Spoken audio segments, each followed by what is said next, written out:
আর আমরা আগে জানলাম কি ইমানদার ছাড়া কারো কোনো মুক্তির কোনো সুযোগ নাই। আল্লাহ বলেছেন ইন্না দীনা ইনদাল্লাহিল ইসলাম।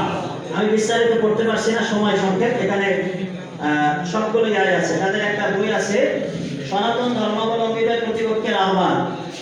7 নম্বর পৃষ্ঠায় উল্লেখ করেছেন আমরা কাউকে ইসলাম, হিন্দু, বৌদ্ধ, খ্রিস্টান বা ইহুদি ইত্যাদি কোনো বিশেষ ধর্মের প্রতি আকৃষ্ট করছি না।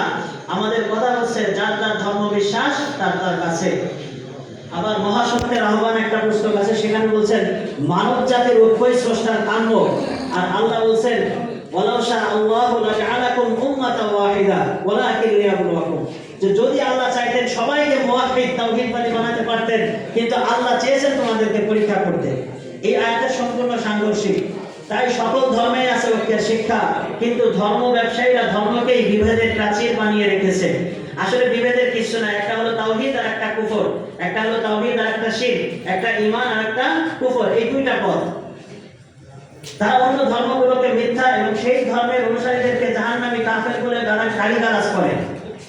অথচ সকল ধর্মই আল্লাহর প্রেরিত ধর্ম প্রবর্তকগণ।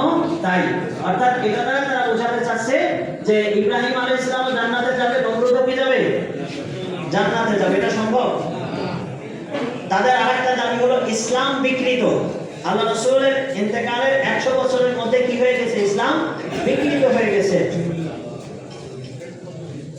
তাদের ভাষ্যমতে যুগ পরস্পরে চলে আসা এই ইসলাম আল্লাহ রাসূলের ইসলাম নয়।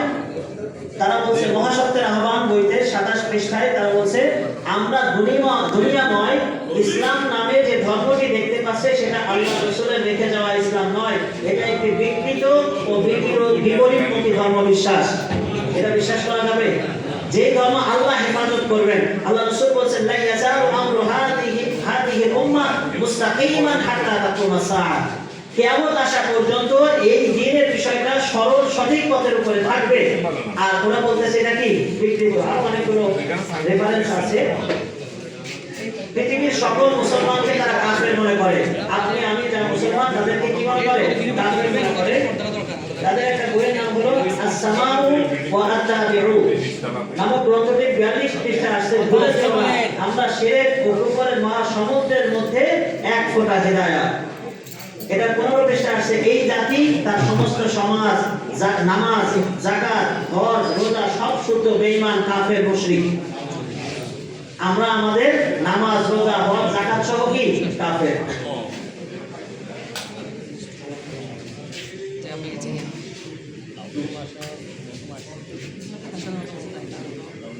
আচ্ছা যাই, তাহলে আমি আর এদের বিষয়ে যেহেতু মোহতারাম আলোচনা করবেন, আমি আর ওনাদের বিষয়ে লম্বা আলোচনা করছি না। তারা কি কি বিষয়? তারা গানকে হালাল মনে করে, নৃত্যকে হালাল মনে করে, চিত্রকলা, সাহিত্য, নাটক এগুলো বৈধ। নবান্ন উৎসব, চৈত্র সংক্রান্তি, পহেলা বৈশাখের যে মঙ্গল শোভাযাত্রা এগুলো তারা বৈধ মনে করে। বায়োজিৎ খান কর্মী নিজেকে মর্যাদা প্রাপ্ত ব্যক্তি হিসাবে দাবি করেছেন। এটা সম্ভব? এখানে তিনি বলছেন 10 মিনিটের একটা ভাষণ আছে তার, সেই ভাষণকে নিজের মর্যাদা বলে বলছেন যে এই মর্যাদার মাধ্যমে আল্লাহ তাকে এবং হিজবুত তাওহীদকে হক হিসেবে ঘোষণা করেছেন। তিনি বলেন এর চেয়ে বড় রহমত আর কি হতে পারে? যে মর্যাদা তিনি নবীদের সময় ঘটাতেন একটা একটা করে, এখন তিনি একসাথে 8টা বা 10টা মর্যাদা আমাকে দান করেছেন। বলেন নাউযুবিল্লাহ। তারা বিভিন্ন জাল হাদিস করে।